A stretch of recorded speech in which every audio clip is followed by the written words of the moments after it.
Olá, sejam todos muito bem-vindos a mais uma aula de fenômenos de transporte e mecânica dos fluidos. E essa será a nossa última unidade referente à mecânica dos fluidos.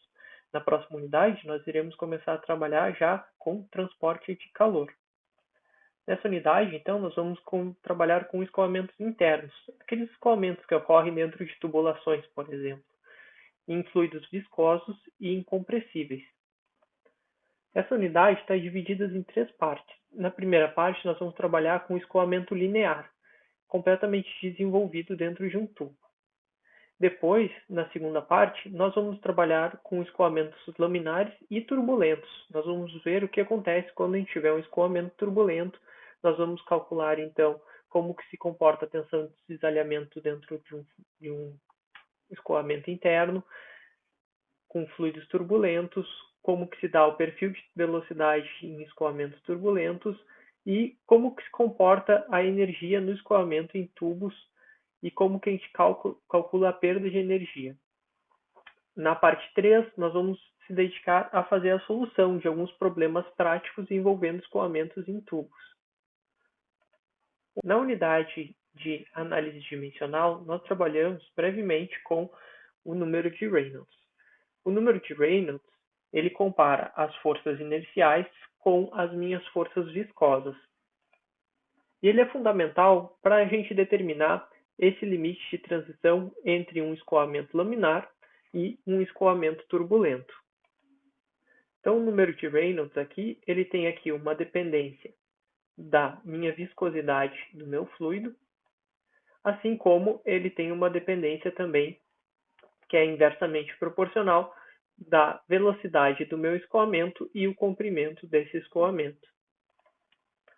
O experimento desenvolvido por Reynolds, ele considera, então, uma tubulação e próximo ao centro dessa tubulação é despejada uma substância que se chama dye, que é uma substância fluorescente que faz com que a gente consiga enxergar melhor esse fluido na água. Esse fluido ele vai ter as mesmas propriedades de massa específica e viscosidade do que a água, mas ele vai ter simplesmente uma coloração diferente para que a gente possa verificar os movimentos que ocorrem nessa situação. E aí, Reynolds testou para diferentes velocidades, considerando então o mesmo comprimento, a mesma massa específica e a mesma viscosidade. Ele variou apenas a velocidade desse meu tubo, desse meu escoamento dentro do tubo. E aí, para velocidades pequenas, foi observado que o fluido se comporta assim, de forma linear, que é o que a gente chama de escoamento laminar. A partir de uma certa velocidade, o fluxo começa a ter algumas ondinhas, assim, ele começa a ter algumas perturbações, e a essa parte do escoamento a gente chama de escoamento transiente.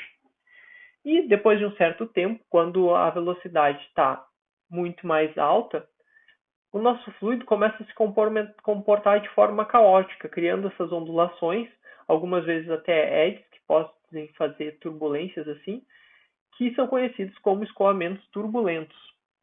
E esses escoamentos são caóticos, eles não têm um padrão exato para sua ocorrência. Você pode perceber aqui que não é uma ondulação linear com que esse fluido está se comportando. Eu vou passar um vídeo aqui para mostrar na prática o experimento de Reynolds. Então aqui nós temos o experimento de Reynolds. É um experimento muito fácil de ser reproduzido em laboratório, tá? Então aqui a gente tem um fluxo com uma velocidade que está aparentemente constante, tá? E aí esse comportamento aqui, dessa linha aqui, é onde está entrando aquele líquido fluorescente que eu falei para vocês, e ele está se comportando de forma reta, e isso a gente chama de fluxo laminar. A velocidade, olha como a intensidade das setinhas vai aumentando, ele passa a ser um fluxo intermediário e começa a ter oscilações aqui, até que chega um tempo que a gente já nem consegue mais ver essas oscilações, elas estão ocupando todo o espaço do tubo e ele está se comportando de forma turbulenta, tá? Eu vou passar de novo aqui para vocês verem.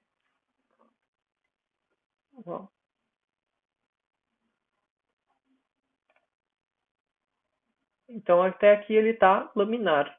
tá? Ele tem aqui o escoamento. E agora ele começa a oscilar, transiente, e a velocidade aumenta das setinhas, olha como elas estão passando mais rápido, e até que ele chega num escoamento turbulento, tá? Outra forma disso ocorrer é se, em vez da gente variar a velocidade, a gente estivesse variando o diâmetro da tubulação. Se a gente está variando o diâmetro da tubulação ou o comprimento, a gente está mexendo naquele outro parâmetro de escala de Reynolds. E aí a gente também tem a gente pode estar induzindo um fluxo turbulento nessas situações. Eu espero que vocês tenham achado interessante o experimento, tá? E aí, com base nesse experimento, Reynolds definiu que a gente pode considerar um fluxo laminar quando o meu número de Reynolds for menor ou igual a 2.300. Entre 2.300 a 4.000, a gente tem um fluxo transiente. E acima de 4.000, nós temos um fluxo turbulento. E aí esses valores são para tubulações. Mas, dependendo do nosso experimento, se a gente estiver trabalhando ao ar livre ou no entorno de objetos, esses valores, esses limites entre fluxo laminar, transiente e turbulento, eles podem ser modificados também. Então, é importante ter os experimentos em laboratório para determinar em quais situações o meu fluxo se comporta de forma laminar, transiente ou turbulenta. E nós já vamos ver por que é tão importante a gente determinar essas fases do meu fluido. Então, se a gente considerar aqui a nossa velocidade, quando a gente tem um fluxo laminar, a gente tem, então, considerando o mesmo diâmetro e as mesmas características de um fluido, tá? A gente, quando tem um fluxo laminar, a gente tem uma velocidade aqui ao longo do tubo, que é uma velocidade menor. Aí, à medida que a nossa velocidade vai aumentando, ele vai se tornando transiente, e aí nosso perfil de velocidade ele começa a criar essas oscilaçõezinhas assim, tá? E aí, quando a gente tem o perfil turbulento, a gente tem um comportamento que a gente chama de comportamento aleatório ou caótico desse fluxo. E esse comportamento aqui vai ser responsável por distribuir boa parte da energia do meu fluido e vai distribuir ela de forma em energia térmica, onde essa energia vai ser perdida no sistema. E a gente vai logo mais ver como que a gente calcula justamente essas características quando o meu fluxo é turbulento. E ele desenvolve um caráter, um comportamento completamente diferente do nosso escoamento laminar. Então, as equações que a gente tinha utilizado para o escoamento laminar, elas não vão ser mais necessariamente válidas quando o meu escoamento for turbulento. Mas calma, tem algumas aproximações que a gente pode fazer, nem tudo está perdido. Outra variação que meu fluxo pode ocorrer é justamente quando a gente muda, então, o diâmetro de onde estava se propagando aquele meu fluxo. Vamos supor, então, que a gente tem um fluxo permanente que estava se comportando de forma homogênea aqui nessa região externa. Quando ele se depara, então, com uma contração, a entrada de um tubo, ele vai assumir características distintas, até que ele vai assumir um perfil que a gente já trabalhou, que é o perfil completamente desenvolvido no tubo e vai ter um perfil de velocidade assim, respeitando então sempre a condição de não escorregamento aqui na borda. Então a gente chama que a gente tem uma região aqui de entrada do fluxo, onde ele vai estar variando, vai assumir parte das características do fluxo que estava tendo antes dele entrar nessa região aqui de contração, até onde ele desenvolve, então, esse perfil completamente desenvolvido. A essa região, nós damos o nome de região de entrada. Para um escoamento laminar, a gente pode calcular o comprimento dessa região de entrada, L, como função do número de Reynolds, tá? Aí lembra aqui, ó, o número de Reynolds aparece aqui, ó, a gente tinha calculado ele já, tá? Então, a relação entre o meu comprimento e o diâmetro do meu tubo vai ser aproximadamente igual a 0,6 vezes o meu número de Reynolds, considerando aqui a velocidade média do meu escoamento, e não mais a velocidade máxima do escoamento, que seria a velocidade nesse ponto aqui. E aí aqui é importante a gente trabalhar com velocidade média, porque o nosso perfil ele justamente não vai ser uniforme ao longo de toda essa região de entrada, mas em média ela vai ser conservada essa velocidade. Então por isso que a gente substitui aqui por velocidade média. E aí nós temos que, pela equação da continuidade, a vazão desse escoamento ela deve ser conservada. Então nós temos que a velocidade média ela é equivalente então à minha vazão por unidade de área. Ou seja, se eu passar aqui a minha velocidade média vezes a minha área, eu vou ter a minha vazão. Com isso eu posso escrever então que a minha vazão é igual à área vezes a minha velocidade média, que vai ser igual à área vezes a minha velocidade na minha parte externa da região de entrada. Com isso, nós temos que a velocidade no meu fluxo ela tem que ser igual, ela tem que ser conservada. Então, dessa região para cá, a essa região para cá e essa região aqui, ela vai ser então conservada ao longo do deslocamento desse meu tubo. Logo, eu tenho que a minha velocidade média vai ser igual à minha velocidade na região de entrada, ou a minha velocidade externa dessa região de entrada do fluxo, na média. E aí, então, se eu pegar aquela equação anterior, que estava escrita em função do número de Reynolds, tá? Lembrando que a gente tinha que era L sobre D igual aproximadamente a 0,6 Reynolds, tá? Eu posso reescrever ela aqui, então, se eu considerar um escoamento laminar, eu vou ter que essa relação, o meu L, para o meu escoamento laminar, ele vai ser igual a 0,06, aí o Reynolds limite do meu escoamento laminar, vezes o diâmetro. Então, eu posso escrever que o comprimento dessa minha região de entrada, L, ele pode ser escrito como 138 vezes o diâmetro. Tá? Então, é uma relação constante para que o meu escoamento seja laminar.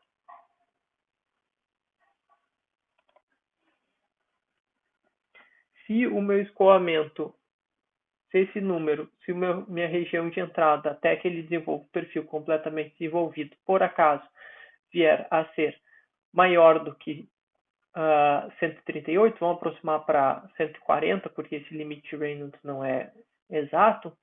Se ele for maior que 140 vezes o diâmetro, essa minha região de entrada aqui vai ter um fluxo turbulento ou um fluxo transicional entre ela. Então aqui uma animaçãozinha mostrando a região de entrada do fluxo. Tá? Cada bolinha dessas é como se fosse um perfil de velocidade do tubo. Então a gente tem as bolinhas entrando retas aqui nessa situação aqui, na parte externa, onde eu teria o meu U0. E aí vocês podem ver que essas bolinhas vão diminuindo e vão se tornando perfil de velocidade até atingir esse perfil de velocidade aqui, tá? Então aí uma simulação numérica simples que vocês podem fazer utilizando aquelas equações ali que a gente já viu.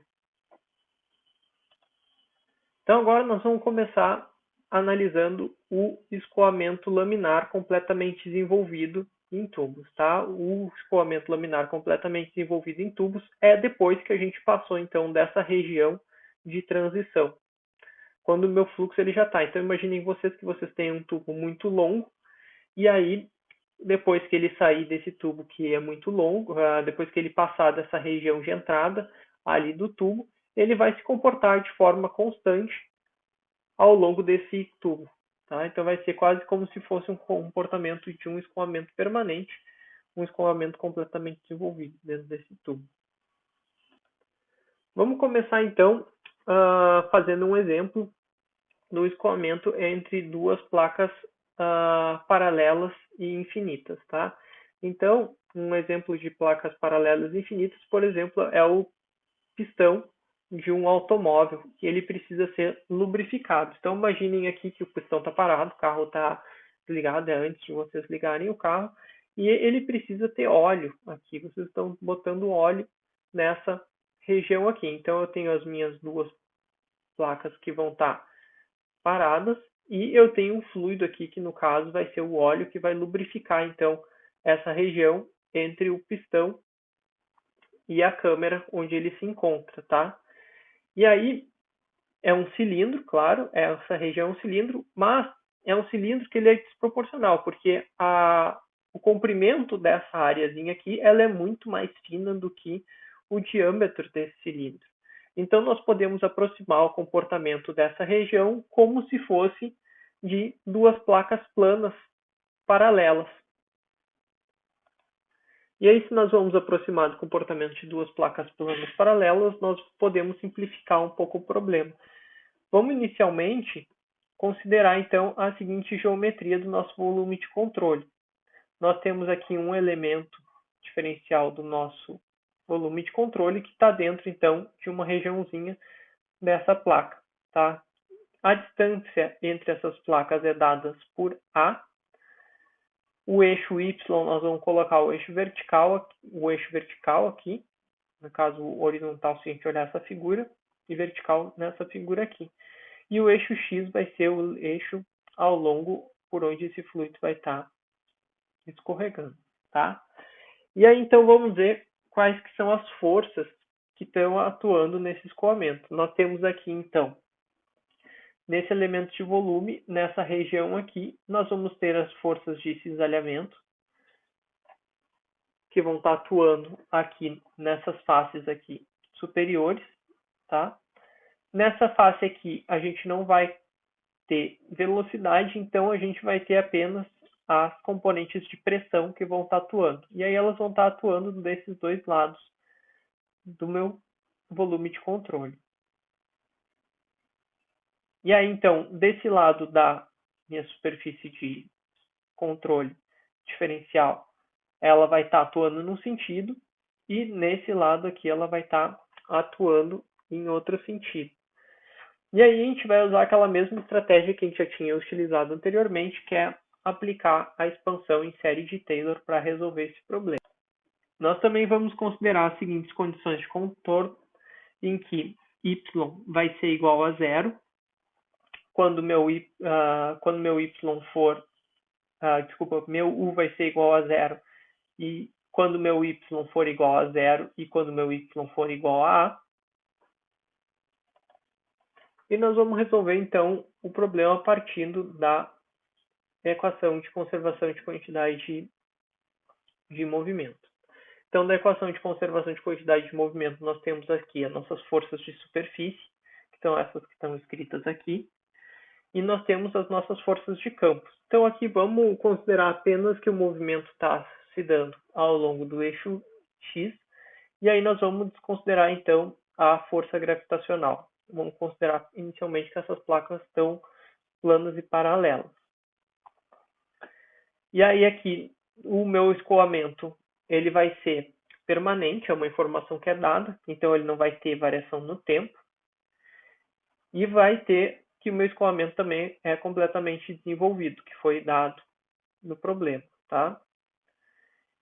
E aí nós temos apenas, nós podemos eliminar aqui a minha força de campo, podemos eliminar esse lado aqui, e nós ficamos apenas com esses dois lados da equação aqui, tá?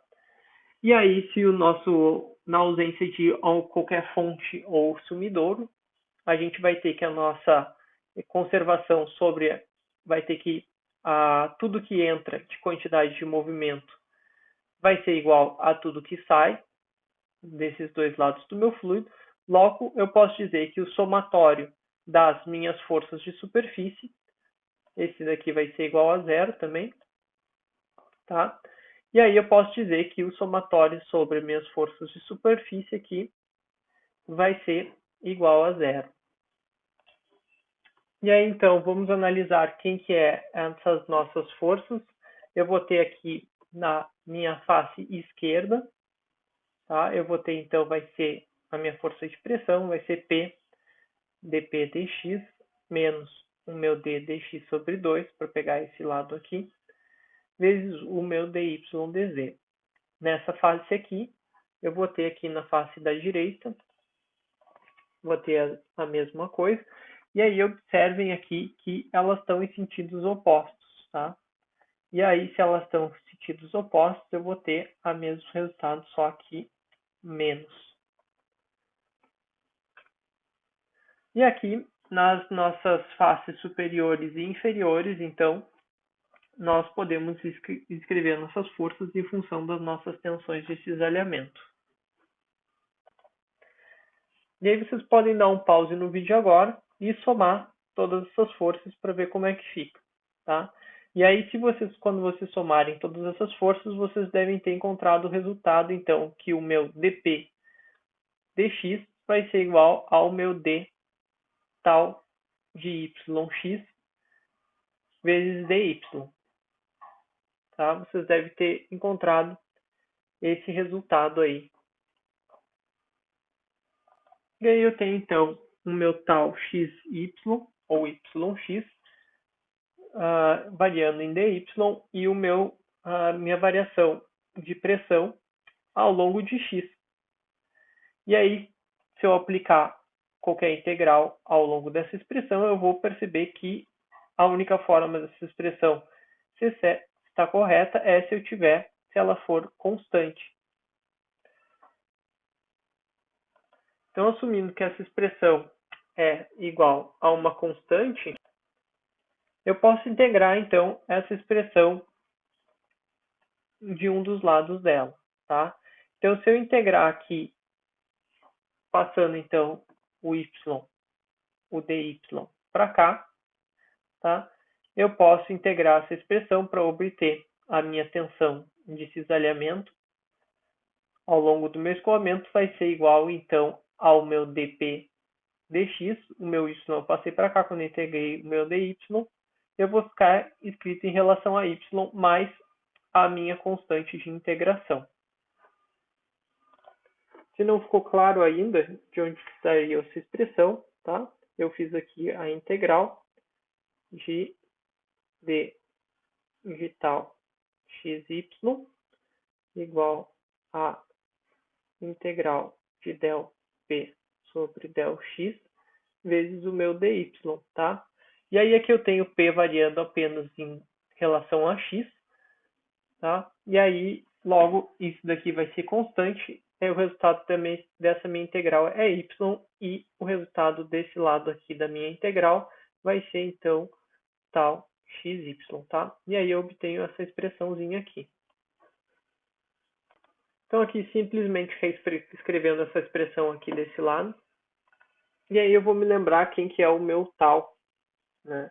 Eu vou ter que o meu tal xy, tá? No escoamento bidimensional, eu posso simplificar ele por mu del sobre del y. Então, se eu reescrever ele aqui, eu fico então com a seguinte expressão, substituindo aqui meu tal por du dy, tá? E aí, então, eu vou passar o meu y de novo para esse lado daqui, tá? Passar aqui esse meu dy para cá. E para cá também, né? E o meu mu também, eu vou passar por cá, para esses dois lados da expressão, tá? Aí eu vou ficar, então, com o meu du, vai ser igual a 1 sobre mu, vezes o meu dp sobre dx, y dy, mais 1 sobre mu, vezes o meu C1, vezes o meu dy, tá? E aí, então, agora, se eu aplicar a minha integral desses dois lados da expressão aqui, tá? Eu vou ficar com u, vai ser igual a... Aí a integral aqui de y vai ser y ao quadrado sobre 2, tá? Então, y ao quadrado sobre 2, A integral de C sai para fora, o mu também sai para fora da expressão, fica C1 sobre C, divididos por mu. E aí a integral de dy vai ser y, mais uma constante de integração qualquer que saiu do resultado dessa integração, e da anterior aqui também, de du. Agora eu vou aplicar as condições de contorno que a gente tinha visto anteriormente, né? Nós tínhamos que u vai ser igual a zero quando meu y for igual a a. Tá? Lembrando, então, a gente tinha aqui as duas placas paralelas, tá? De comprimento a entre elas. E aí, eu vou ter aqui a minha condição de não escorregamento, logo, eu vou ter, então, a condição que u vai ser igual a zero quando y for igual a quando ele estiver na placa de cima. E aí, então, eu tinha ficado aqui que u vai ser igual a zero, tá? Então, u se tornou zero, eu fico com zero aqui. Aqui, y eu vou substituir por a, então vai ficar a ao quadrado, e aqui vai ficar a, tá?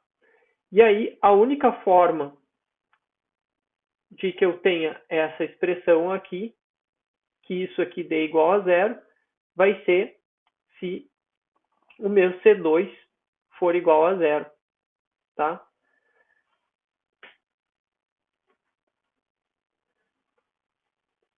Essa minha expressão aqui não vai ser igual a zero, a menos do que meu C2 seja igual a zero.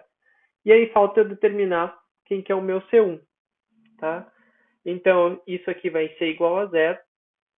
Eu vou passar para esse lado aqui da expressão, vai ficar negativo, vem esse sinal de negativo aqui. E aí eu vou ter, então, que o meu C1 vezes A,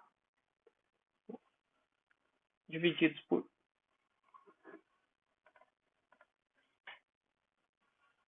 Ele tem aqui ao quadrado, vou dividir com esse A aqui, quando ele passar para o outro lado da expressão. Vou reescrever aqui para ficar mais fácil, né? Vamos escrever aqui, vai ficar C1A sobre mu, vai ser igual a menos 1/2 sobre mu, vezes o meu dp dx, tá? A ao quadrado. Então, esse A aqui corta com esse A, esse mu vai cortar com esse mu, logo, o meu C1 vai ser igual a menos 1/2 de dp dx vezes A. Uma vez que eu determinei, então, as minhas constantes C1, C2 vai ser igual a zero, eu vou simplesmente substituir elas nessa expressão. E aí, então, eu vou ficar que meu u vai ser igual a 1/2 sobre mu, dp dx, y ao quadrado, aqui não muda. E aí, agora, onde eu tinha a aqui, onde tinha, desculpa, C1 aqui, eu vou substituir pelo C1 que a gente tinha encontrado anteriormente. E aí eu vou ficar com dp dx vezes A. Esse aqui era o meu C1, tá? Se vocês lembram bem. Esse aqui era o meu C1. E aí, reescrevendo aqui, simplesmente juntando esses dois termos aqui, eu posso reescrever essa expressão dessa forma aqui também.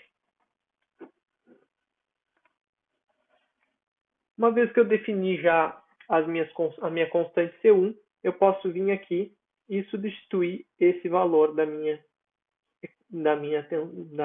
meu valor de C1 na minha equação de tensão de cisalhamento que a gente tinha calculado anteriormente. Então, eu vou substituir aqui C1, que era menos 1/2 de dp dx vezes A. Eu vou substituir ela na expressão da tensão de cisalhamento que a gente tinha calculado anteriormente, tá? E aí, então, rearranjando um pouco, eu fico com essa expressãozinha aqui.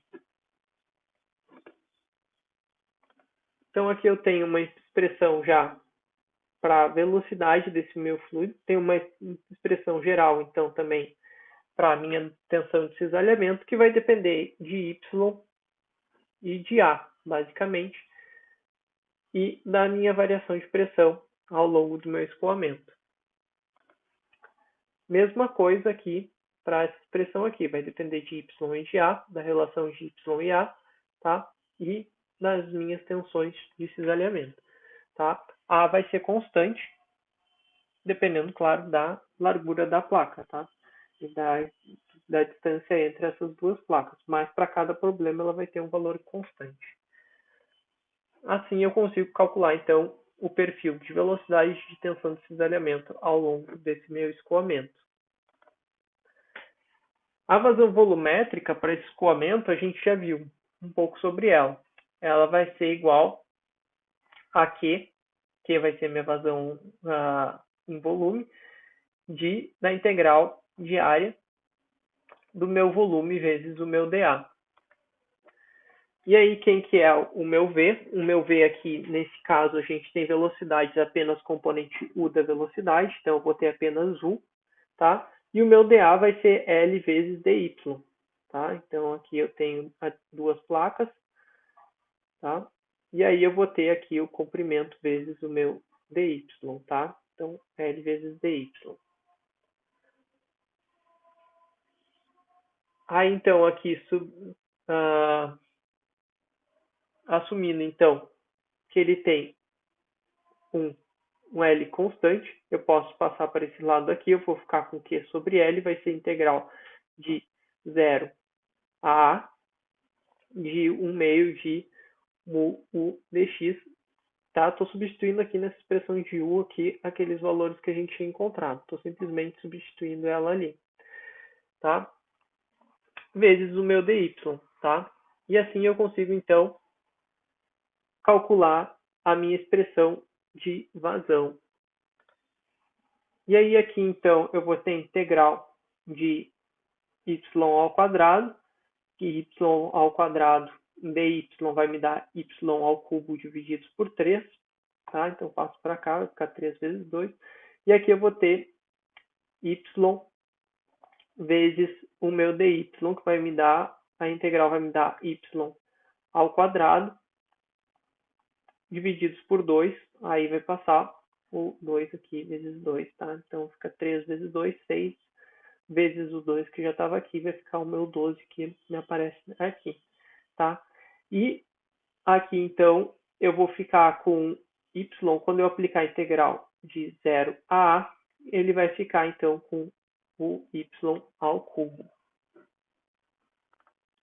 E aqui, quando eu aplicar a integral de 0 a vai ficar a ao quadrado vezes a, vai me dar a ao cubo também. Assim eu consigo obter uma expressão para minha vazão volumétrica em função, então, da minha variação ou queda de pressão ao longo de x. E aí, como eu tenho que o meu dp dx ele é constante, eu posso dizer que essa pressão minha ela vai variar constantemente, linearmente, em função de x. Tá? Então, se eu calcular um comprimento L ao longo de um comprimento L, tá? Eu vou ter uma queda de pressão de P1 até P2. Tá? Então, eu posso calcular essa queda de pressão como ΔP, ou seja, P1 menos P2, menos P1 menos P2, tá? Divididos por L. Tá? E aí, então, eu vou reescrever então, essa expressão aqui. Tá? Vou substituir essa minha derivada parcial por esse valor aqui, considerando então que eu tenho uma queda de pressão constante ao longo de x. Então, substituindo ali naquela expressão para Q sobre L que a gente tinha calculado anteriormente, a gente então vai substituir aqui, vai ficar apenas com essa variação. Aqui eu tinha o sinal de menos, menos com menos vai dar mais, tá? Vai ficar A ao cubo, ΔP, divididos por 12 mu vezes L, tá? Então, uma expressãozinha bem simples que a gente encontrou aqui para calcular a minha relação de vazão volumétrica com o comprimento do meu tubo e a queda de pressão. Isso é muito útil agora se a gente quiser determinar a velocidade média, por exemplo. A gente tem que a nossa velocidade média ela vai ser igual a Q sobre A. Então, eu vou escrever aqui a relação de Q divididos aqui por A. Tá? Quem que vai ser A? Vai ser L, que vai ser o comprimento, vezes A. Então, A, L. Tá? Então, Q sobre A vai dar a área que eu vou estar trabalhando. Tá? Aqui o Q, eu passei aqui o L para o outro lado, para a gente obter essa expressãozinha aqui apenas em função de Q. Mas eu já tenho L aqui, eu tenho L aqui, eu posso cortar esse L com esse L aqui. Esse A aqui eu posso cortar, que vai ficar A ao quadrado. Tá? Então, eu tenho que a minha velocidade média ela é dada por menos 1 sobre 12 mu dp dx ao longo de A vezes A ao quadrado. Tá? Então fica muito mais simples assim, né? Porque se a gente precisa calcular a velocidade, se a gente quer saber qual é a velocidade média que tem no escoamento do meu tubo, ou se a gente quer saber qual é a vazão que esse meu tubo vai ter, a gente pode simplesmente, então, descobrir qual que é a nossa queda de pressão ao longo desculpa, não desse tubo, dessas duas placas paralelas, e a gente vai obter, então, uma expressão para velocidade média. Muito simples. Outra coisa que pode ser interessante calcular é qual que é a nossa velocidade máxima. Quando a gente tem esse perfil completamente desenvolvido, vocês podem lembrar, tá? Então aqui duas placas paralelas, a gente tem um perfil de velocidade assim. E a gente tem que no centro, tá? Nesse ponto aqui, eu tenho a minha velocidade máxima. Tá? E esse ponto é justamente onde no centro desse meu escoamento, ou onde a minha derivada de u ao longo de y é igual a zero. Lembrando então aqui, tá? A derivada aqui, ela vai ser igual a zero, justamente no meu ponto de máximo ou no meu ponto de mínimo. Nesse caso aqui, como a gente tem esse perfil parabólico, vai ser apenas no nosso ponto de máximo. Então, se eu fizer o meu du dy igual a zero, eu vou conseguir, então, descobrir qual que é o ponto de máximo dessa minha expressão. Então, vamos pegar a nossa expressão de du, vamos fazer aqui o meu du dy, e nós vamos dizer que isso aqui é igual a zero, tá? Então, meu du dy, eu tenho y apenas desse lado aqui da equação, esse x ao quadrado aqui vem aqui, vai ficar 2, tá? Y, e aqui vai ficar 1, e aí aqui vai ficar 1 simplesmente, tá? Então, uma derivada muito simples para a gente fazer aqui da nossa velocidade. Então, eu vou ficar aqui, meu du dy vai ser igual a 2y sobre a ao quadrado. Toda essa parte aqui é constante, permaneceu igual, menos 1 sobre a. Isso daqui vai ser igual a zero, tá? E aí, então, eu posso simplificar essa equação e eu vou achar que o meu y vai ser máximo, tá? Quando o meu a for igual a sobre 2, tá? Que é exatamente no ponto zero aqui, que é exatamente no centro desse meu escoamento, que não é nenhuma novidade para a gente, mas significa que a gente fez todos os outros cálculos corretos. Tá? Outra forma interessante da gente analisar qual que é a nossa velocidade média é se a gente dividir ela, então, pela nossa, da nossa velocidade máxima, a gente dividir ela, então, pela nossa velocidade média. Tá? Vocês podem observar aqui que a gente tinha essa expressão aqui para a velocidade média. Tá? A gente tinha encontrado essa expressão aqui para a velocidade média, que ela é função de dp, dx e a ao quadrado. Tá? Então, eu posso dizer que a minha velocidade máxima, u, vai ser quando meu y for igual a sobre 2, que é o valor da minha velocidade máxima. a minha velocidade máxima. Então, aqui, para a gente calcular a velocidade máxima, basta eu pegar o meu U, e eu vou pegar o meu U aonde? Em A sobre 2. E aí, então, aqui onde tinha Y, eu vou substituir por A sobre 2, e aqui eu vou substituir por A sobre 2, tá? Aí aqui eu vou ter A divididos por A, vai cortar, vai ficar 1 meio. Aqui vai ter A divididos por A ao quadrado, vai ficar 1 meio ao quadrado, tá? E aí, então, eu vou obter aqui essa expressão para a minha velocidade máxima, tá? E aí, a gente pode comparar e perceber que tem uma semelhança aqui, né? A gente tem aqui essa parte aqui, tá? Ela é exatamente igual a essa parte aqui da minha expressão da minha velocidade média, tá?